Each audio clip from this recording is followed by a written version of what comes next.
बिहार से लेकर दिल्ली तक गठबंधन और गठजोड़ का दौर कह सकते हैं कि अब दोनों तरफ दिखने लगा है। मगर बिहार में मुकेश सहनी जिस प्रकार से उनका कहना है कि जो आरक्षण का समर्थन करेगा उसी से गठबंधन करेंगे, और साथ ही इंडिया भर से जो एनडीए का जो कह सकते हैं कि एक कड़वाहट जो है दोनों तरह से देखने के लिए मिल रहा है। उसी के बीच अखिलेश सिंह का बयान, जो बिहार प्रदेश कांग्रेस के अध्यक्ष हैं, उनका बयान कुछ इस प्रकार आया कि एक अलग खलबली मचाए हुए है। उसी के नियमित लोजपा रामविलास के अभी अहम नेता हैं हुलास पांडे जी, उनसे अभी हम बात करने के लिए आए हैं और जिस प्रकार से क्या कुछ राजनीति में चल रहा है उन तमाम मुद्दों और बातों को लेकर हम बात करेंगे। हुलास जी, बिहार का सियासत तो कह सकते हैं कि यहाँ से दिल्ली तक एकदम, यहाँ से बेंगलोर महाराष्ट्र पूरा एकदम घर में रह रहा है, मगर बिहार में कुछ बातें कुछ और लग रहा है राजनीति में। नहीं, जैसा कि आप बता रहे हैं कि भाई विपक्ष के जो भी नेता हैं, अभी कांग्रेस के प्रदेश अध्यक्ष जी का जो बयान आया है, तो देखिए ये विपक्षी एकता पहले भी प्रयास लोगों ने किया है, पूर्व के इतिहास में आप जाएंगे, और कभी ये सफल नहीं रहा है। जो गठबंधन स्वार्थ के लिए किया जाए वो कभी सफल नहीं हुआ है, और यहाँ पे अनेक दलों का जो गठबंधन विपक्षी एकता के रूप में लोग करने का प्रयास कर रहे हैं या दिखा रहे हैं, ये एक न एक दिन फेल होना है और उसकी शुरुआत हो गई है। जैसा कि आपने देखा है कि प्रदेश अध्यक्ष कांग्रेस के जो है अखिलेश कह दिया कि स्वाभिमान से समझौता नहीं किया जाएगा किसी भी कीमत। निश्चित तौर पे तो सबका अपना अपना एजेंडा होगा, सबके अपने अपनी सीटों की ख्वाहिश होगी, और इसमें कभी भी बिहार में या पूरे देश में विपक्षी एकता सफल नहीं होगा। हम लोग पूर्व से कहते हैं जहाँ एक तरफ एनडीए के सभी घटक दल मजबूती से इकट्ठा एक साथ एक एजेंडे के साथ खड़े हैं, वहीं दूसरी तरफ ये लोग जो विपक्षी एकता का ढोंग रच रहे हैं, सबका अपना अपना उसमें स्वार्थ निहित है। अभी कल ही ट्रांसफ़र पोस्टिंग में जिस प्रकार से कह सकते हैं कि एक तरफ से ट्रांसफ़र पोस्टिंग किया गया मंत्रालय द्वारा, कह सकते हैं आरजेडी और जदयू का बात है, और इधर जो हेड थे वो रोक दिए। इसको कैसे देखते हैं? अब बिहार के लिए ये कोई नई बात नहीं है। आप देखे हैं कि जहाँ एक तरफ राजद के मंत्री, जो राजद के मंत्री माननीय मंत्री आलोक मेहता जी ने अपने विभाग का जब ट्रांसफ़र पोस्टिंग उन्होंने कर दिया और उसके बाद मुख्यमंत्री जी के द्वारा रद्द कर दिया गया। आप लोगों की बैठक हुई, ये तो आरजेडी जदयू और कांग्रेस तो आरजेडी जदयू को कहीं रही है अलग, मगर आप लोगों का बैठक वहाँ हुआ दिल्ली में, आप भी एकदम शामिल थे, पूरा जोर शोर से आप लोग वहाँ, कुछ बताइए ना। नहीं, वहाँ तो आप पूरे देश के लोगों ने देखा है कि आदरणीय प्रधानमंत्री जी के नेतृत्व में, उनकी अध्यक्षता में जो एनडीए की बैठक हुई दिल्ली में, उसमें हमारे पार्टी के राष्ट्रीय अध्यक्ष आदरणीय चिराग पासवान जी को भी पत्र देकर बुलाया गया। और उसके पहले जैसा कि हमारे नेता ने आप सबों के मीडिया के लोगों को भी बुलाकर उन्होंने घोषणा किया कि हम अब एनडीए के पार्ट हो गए हैं और एनडीए के बैठक में हम जा रहे हैं। और एनडीए के बैठक में जाने के बाद जिस तरीके से प्रधानमंत्री जी ने अपने दिल में हमारे नेता को जगह दिया, जिस तरीके से वहाँ जितने भी दलों के नेता उपस्थित थे उनके समक्ष और तमाम देश के मीडिया के समक्ष उन्होंने जिस तरह से हमारे नेता, हमारे पार्टी के राष्ट्रीय अध्यक्ष आदरणीय चिराग पासवान जी को गले लगाया, वो अपने आप में एक ऐतिहासिक पल है। और जब प्रधानमंत्री के दिल में इतना जगह है तो दल में हमारा जगह कितना होगा वो आपको बताने की जरूरत नहीं है। तो सीट उट का बात होता है, तो इसी गले लगाने की ही बात पर पशुपति पारस जी जो अभी मंत्री हैं मोदी सरकार में, वह कहे कि चिराग पासवान नकली एनडीए के साथी हैं, एकदम साफ एकदम बोल दिए। अब चाचा हैं और बड़े हैं, आदरणीय पशुपति कुमार पारस जी भारत सरकार के मंत्री हैं, और अगर एनडीए में हैं तो इस तरीके का बात उनको नहीं बोलना चाहिए। जब एनडीए में आप हैं और आपको किसी बात की आपत्ति है, कोई पीड़ा है, तो आपको एनडीए के अंदर आपको अपनी बात को रखनी चाहिए। और जहाँ हमारे नेता की जो लोकप्रियता है, हमारे नेता आदरणीय चिराग पासवान जी की जो लोकप्रियता है, और उस लोकप्रियता के तमाम लोकप्रिय जो हमारे साथी हैं, सब लोग इस चीज़ों को देख रहे हैं, तो इससे कोई लाभ नहीं होगा। आदरणीय पशुपति कुमार पारस जी को इस तरीके के बयान से उनको कोई लाभ नहीं होगा। पारस जी का कहना है कि हम अभी सिटिंग एमपी हैं और जमुई का सांसद है चिराग पासवान, तो वहाँ से वो अपना समझे डर गया है, हमारा सीट पे काहे नज़र, ये सब गलत सलत अफवाह जो बयान चल रहा है, ये सब गलत सलत बयान है। देखिए क्या है कि हाजीपुर हमारी पार्टी का, हमारे पार्टी के संस्थापक का परंपरागत सीट रहा है। आदरणीय रामविलास जी जब जीवित थे तो हाजीपुर की जनता को उन्होंने सेवा दिया है, और सेवा इस रूप में दिया है कि हाजीपुर की पहचान पूरे देश पर एक अलग बन के आई। तो ऐसे परिस्थिति में जब वहाँ की हाजीपुर की जनता चाहती है, हमारे पार्टी के कार्यकर्ता चाहते हैं, हमारे पार्टी के पदाधिकारी चाहते हैं कि आदरणीय हमारे नेता चिराग पासवान जी हाजीपुर से चुनाव लड़ें, अब लोग चाह रहे हैं तो हम हाजीपुर से पारस जी का चुनाव कहना लड़ें। है कि गलत है, वहाँ से जमुई से वो अब की हारने वाले हैं, तो डर से वो हाजीपुर का सेफ सीट अपना रहे हैं जो हमको रामविलास जी दे के गए थे। उनका ये कहना। देखिए, जमुई से काहे डर है? जमुई से डरने की बात नहीं है। जमुई में जितना हमारे नेता ने काम किया, आदरणीय चिराग पासवान जी ने, केंद्रीय विद्यालय आप देखेंगे, एम्स आप देखेंगे, हम बड़ी बड़ी योजनाओं की जो केंद्र सरकार के द्वारा सृजित योजनाएं हैं उनकी हम सिर्फ चर्चा कर रहे हैं।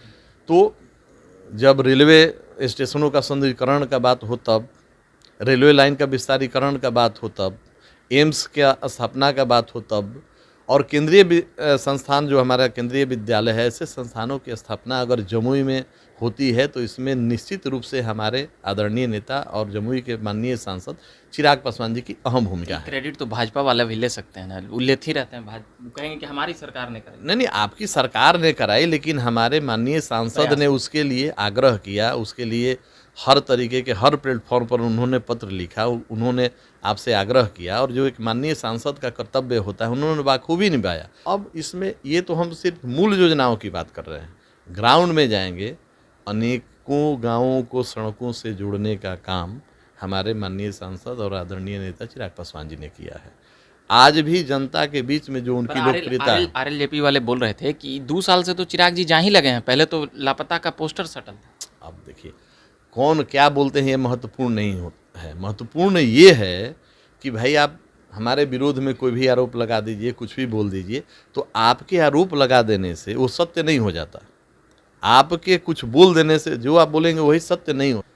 अभी एक बात आ रहा है, वहाँ से वैशाली से सांसद हैं बीना देवी, वो बार बार मिल रहे हैं चिराग पासवान से। वो महबूब अली कैसर हैं, वो भी मिल रहे हैं। तो ये लोग को फिर से टिकट उकट मतलब कि तय हो चुका है कि तय करिएगा? अब देखिए, ये हमारे पार्टी के माननीय सांसद रहे हैं, आज भी वर्तमान में माननीय सांसद हैं, आएंगे तो सम्मान करिएगा। और निश्चित रूप से उनका हमारे नेता से संबंध है, आना जाना है, मिलना जुलना है, अपनी बातें होती हैं, और पार्टी में और भी बहुत सारी बातें होती हैं। तो इन सभी बातों को हम लोग सार्वजनिक तो आपसे चर्चा नहीं कर पाएंगे, लेकिन हमारे राष्ट्रीय अध्यक्ष जी के पास इन लोगों का मिलना जुलना, आना जाना निश्चित रूप से है। और आने वाले समय में चुनाव के जो समय आएंगे उस समय पार्टी की वो सीटिंग सीटें रहें। सीटिंग सीटों में हमारा वैशाली भी है, खगड़िया भी है, वहाँ के माननीय सांसद महबूब अली कैसर जी भी हैं, और यहाँ बीना सिंह। तो पार्टी की जो लोकतांत्रिक व्यवस्था है, बिहार इकाई में अगर बिहार प्रदेश में चुनाव हो रहा है तो मैं भी संसदीय बोर्ड का अध्यक्ष हूँ। संसदीय बोर्ड की बैठक होगी, उसमें हमारे पास जो एनडीए घटक दल में जो सीटें हमारे हिस्से में आएंगी, उस समय पार्लियामेंट्री बोर्ड अपने सुझाव से अपने राष्ट्रीय अध्यक्ष जी को, और जो कि हमारे पार्लियामेंट्री बोर्ड के वो चेयरमैन हैं, अध्यक्ष हैं, उनके पास प्रस्ताव जाएगा, और फिर राष्ट्रीय कमेटी बैठकर इस पर फैसला करेगी। फैसला करें। दावेदारी आप लोग का सीटें कितना मतलब कुछ नहीं, देखिए, तय हुआ? ये गठबंधन धर्म का उल्लंघन हम लोग नहीं करेंगे। हमारी चिंता तो रहे थे 6-1, 7-1, 10-1, 5-1, 3-1। देखिए, अब किससे आप सुन रहे थे, क्या सुन रहे थे, उन बातों में हमको नहीं जाना है। हमारी पार्टी के लिए और हमारे नेता के लिए पहला हमारा बिंदु था कि हम अपने विजन और अपने सिद्धांतों के आधार पर ही गठबंधन में जाएंगे जी। तो हमारे लिए महत्वपूर्ण था अपना बिहार फर्स्ट, बिहारी फर्स्ट, और उस विजन के साथ ही हमारे नेता ने गठबंधन की बात की है। अब रही बात सीटों की, तो सीटों में जो हमारी सीटिंग सीटें रही हैं, सबको ज्ञात है कि जो सीटिंग सीटें रहती हैं पार्टी की, उसके झोली में रहती हैं, और उसके अलावे तो सीटिंग एमपी तो ऊपटी हैं, तो आप लोग की तरफ एक को ना नहीं। अब ये हम कैसे कह दें कि कौन किस पट्टी। अब आप तो देख रहे हैं कि महबूब अली कैसर जी हमारे यहाँ, जब हमारे अभिभावक का, जो हमारे पार्टी के संस्थापक रहे आदरणीय रामविलास जी का जन्मोत्सव जब हम लोगों ने हाजीपुर मनाया, तो वहाँ उपस्थित थे, मंच उन्होंने साझा किया। बीना सिंह जी वहाँ भी आई, केंद्रीय कार्यालय दिल्ली में भी आती हैं, पटना कृष्णपुरी कार्यालय में आती हैं, और निरंतर संबंध एक दूसरे के मधुर हैं, आना जाना अभी है, सब आपके कैमरे भी गवाह हैं। तो इसमें अब आप आकलन कर सकते हैं, हम लोग सत्य को जानते हैं, हम लोग आकलन में नहीं जाते हैं। चाचा जी कह रहे हैं परेशान किया जा रहा है हमें, मतलब इस तरह के बयानों से। नहीं, कभी हाजीपुर के दावेदारी से उन्हें बार बार आहत पहुंचा। नहीं, वो कह रहे हैं असली बारिश हम हैं, हम ही रामविलास जी भेजे थे। अब देखिए, जो सत्य है उनको ज्ञात है। हम मीडिया के सामने क्या बयान देते हैं, वो बड़े हैं, आदरणीय हैं। हमारे नेता ने बार बार कहा कि वो हमारे चाचा थे, हैं और रहेंगे, और जो भी फैसला उन्होंने लिया, अगर वो वारिस की बात करते हैं तो उनको ये बात समझना होगा कि जिस तरीके से हमारे पार्टी के संस्थापक महोदय ने पार्टी को सृजित किया, और चाचा जी कह रहे हैं कि मैनेजमेंट हम करते थे, नहीं, पूरा क्रेडिट चिराग ले गया। केंद्रीय मंत्री होने के साथ साथ वो हाजीपुर के माननीय सांसद भी थे, हमारे पार्टी के संस्थापक आदरणीय रामविलास जी।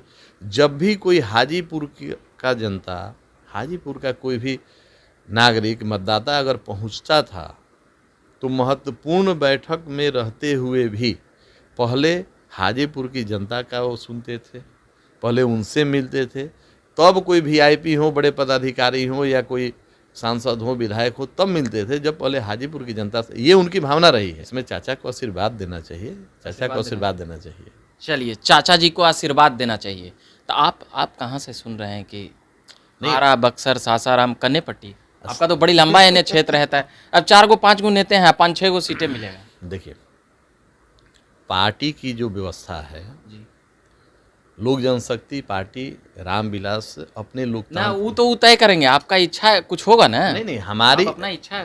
हमारी इच्छा क्या है और आपकी इच्छा क्या है, ये महत्वपूर्ण नहीं होता है। हम सबों की इच्छा एक ही है कि 40 की 40 सीटों को हम लोग कैसे जीते।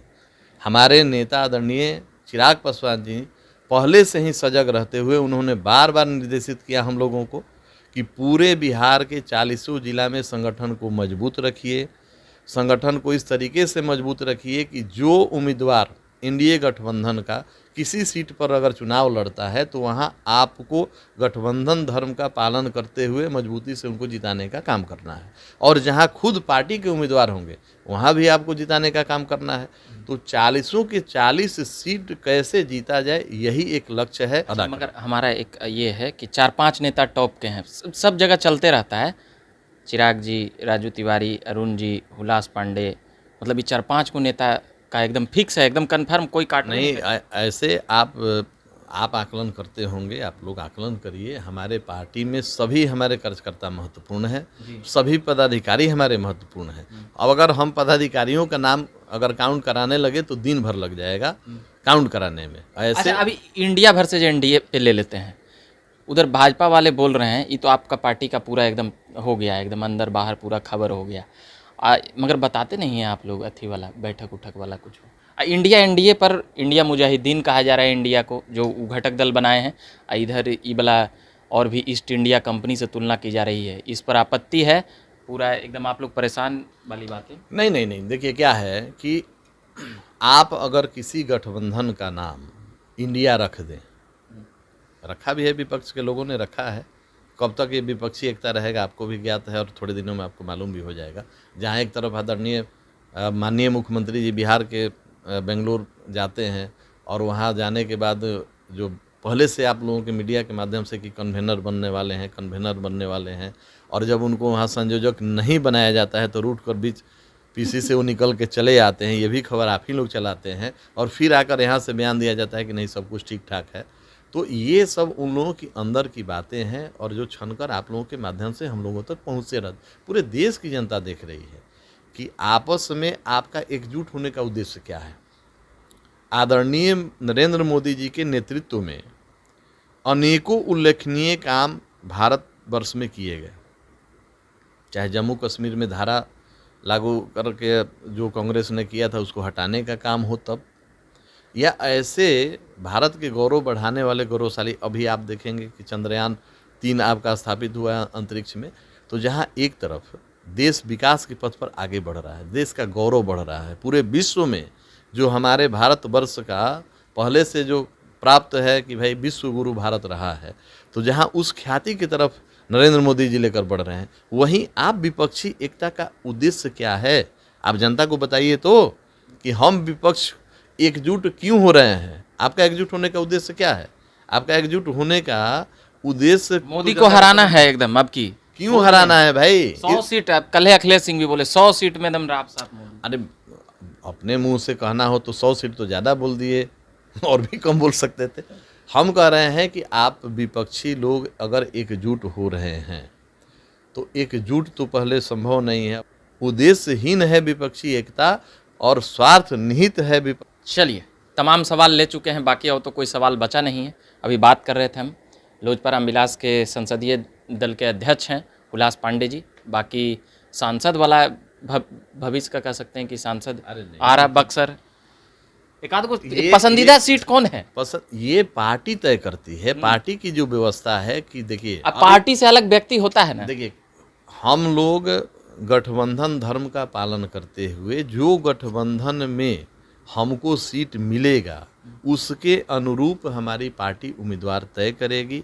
हमारे संसदीय बोर्ड के राष्ट्रीय अध्यक्ष और हमारे पार्टी के राष्ट्रीय अध्यक्ष आदरणीय चिराग पासवान जी समय आने पर जो सीटें होंगी उसके लिए उपयुक्त उम्मीदवारों की घोषणा करेंगे, उसका लिस्ट हम आपको भी उपलब्ध कराएंगे। चलिए, ये पूरा मंझे हुए एकदम जवाब देते हैं। बाकी और झकास भारत पर बने रहिए, पॉलिटिकल अपडेट्स हम लाते रहते हैं। धन्यवाद।